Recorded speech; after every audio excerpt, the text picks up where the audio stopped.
Again, it is Tuesday, the 20th of January, 2009, and this is Brian Shannon from Alpha Trends. I wanted to follow up on the video I'd made on Monday with some potential trading candidates.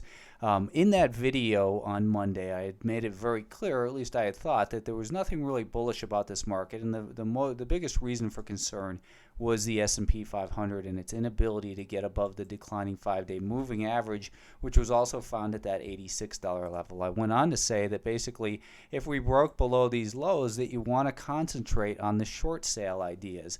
And when the market gaps lower and then breaks those lows, then the way you want to look at those potential long candidates as very high risk and very suspicious. Let's take a look at the stocks. I don't want to go on and on about that, but let's take a look at each of the stocks that I had mentioned.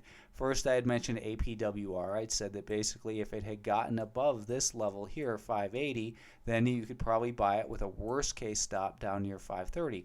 Well, it never got above that $5.80 level, so you should have never purchased the stock. If you did, then basically you were on your own. You weren't listening to the suggestions that I had said, that basically above this level is where we would make a higher high to complement this higher low, and it failed to do that, so there was really no reason to enter. One of the long stocks that did meet the entry criteria that I was talking about was in Cameron International. On this stock, I had said you wanted to buy it basically above this 2370 level. Well, what happened in here is the stock gapped lower, ran right up through that 2370 level, and I said basically your worst case stop was down here at about $22.30. So had you gotten involved in this stock, you should have experienced a loss, but a small loss. There's no reason to continue to hold it through the end of the day and experience another $2 in losses. That's just not smart trading, basically. I had also mentioned Level 3 as a very speculative stock that needed to clear some resistance at these two levels. First, I said maybe getting above this little level would see some momentum and it would be a good level for purchase. And then I said also, this might be the bigger level that it really needs to clear. Well, it never showed any strength at all, so there's no reason to get involved on the long side. Once again, research in motion.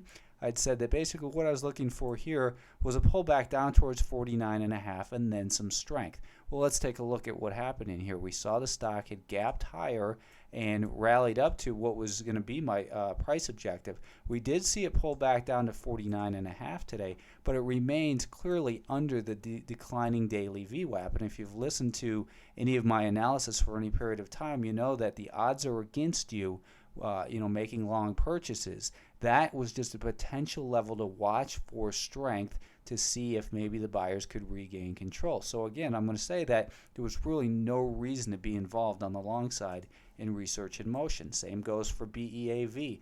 In BEAV, I'd said that basically you want to get involved in this stock above $9.20. Well, when the stock gaps lower, right from the open, and never clears that $9.20 level, there is absolutely no reason to get involved in the stock. So again, if you had been involved in BEAV today, there was really never met the entry parameters that I'd laid out. The high in here today was $9.16. So again, no reason to get involved. I had said a very speculative stock was this ZGEN, and that in order for this stock to see some upside momentum that was worth purchasing, that we wanted to see it move above this level. Well, same story here. It never showed any strength, and now there's no reason to be looking at this, for no reason to have experienced any losses in here. I would continue to keep this one on the radar. I would say, CAM is broken. You want to stay away from that. Level 3, maybe if it can get going the next couple days above $1.20, keep your eye on that one as well. APWR, I would say back near 575, 580, I would begin to look at it again.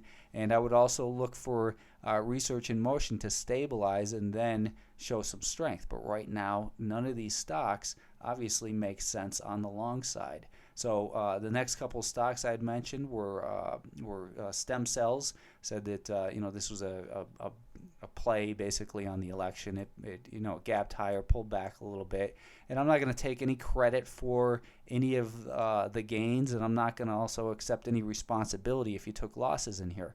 These are just ideas. If you choose to trade them, you're on your own. Basically, make these ideas your own. Don't look at I said this or I said that. Instead, if you get involved in a stock, then your job is to manage risk. And as long as it makes higher highs and higher lows, you want to stay involved. And I think that basically, stem cells, there was a good upside trade potentially in there today. And the same goes for Geron that I had said, basically getting above 490. Worst case stop below here. It did show a little bit of volatility at the beginning of the day, and then broke past this little pennant, made a nice rally, but then it failed. We're in a bear market. I say, again, I will tell you that all of these long side trade candidates that I mentioned are there for trades only.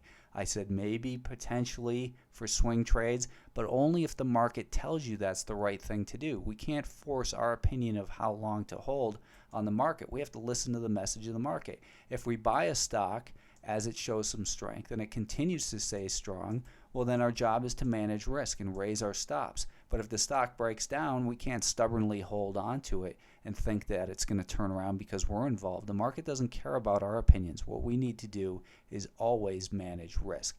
Now, the short sales, obviously, you could have probably sold short anything in here today. But the stocks that I had mentioned were FSYS. On FSYS, I had mentioned that it looked like a good stock, a good short below $29.65, this level here. And you can see that it broke down real quick. You had a second chance to get involved there. I said the worst case stop was this level. And, if you're involved in this stock, your stop should have been lowered here as it made a lower low. Now I think that your stop probably ought to be somewhere near this area, but FSYS continues to look weak and maybe headed down towards this level. PRGO, this stock I suggested shorting below $25.40. Well, it gapped higher today, so there's no reason to get involved. You're not going to fight that initial strength. But as it breaks down, I had shorted this and I'd shown that trade on Twitter, with my order book. I was very inactive today. I think I'm getting a little cold here, but I had shorted below the VWAP and then actually covered in there. I just took it for a scalp because it was still above the 2-day VWAP. There's a lot of different ways to trade these ideas, but there's no denying that this weekly chart looks very vulnerable. Doesn't mean it will break down, but if it breaks down hard, it could get going down to here very quickly and I think very easily. If you're still short this stock, look at these highs and look at the lower highs. Right now, I think your stop probably ought to go somewhere just above that level, which is near the 5-day moving average as well, so near maybe $29.50. Finally, I'd mentioned X-Ray, and X-Ray, here we're looking at the weekly and monthly time frame. This stock potentially still has a long way to go on the downside. But on the daily time frame, we can see we've broken some support in here, and I'd suggested that basically you wanted to look at this stock below about $27 a share. Now, here's another stock that was initially strong, and then it did break below that $27 level. Well, let me draw that a little bit more clearly. Drop below that $27 level right in here. At that point, your worst case stop, if you'd gotten involved, should have been the high of the day. And then as it broke down through this little level of intraday support, what you want to do is lower your stop to this level and continue to listen to the message of the market of lower highs and lower lows. I think now your stop probably ought to go somewhere right around this area. So, if take a look at these ideas. They're just ideas. They're not necessarily recommendations. It's take a look here. This looks like where the momentum may begin to build, but make the ideas your own based on your own risk parameters, size them accordingly, and realize again that we are in a vicious bear market that may continue for, no one knows how long it will continue. So I hope that helped explain the rationale for the trades a little bit better and how to enter them and manage the trades as well. Thanks.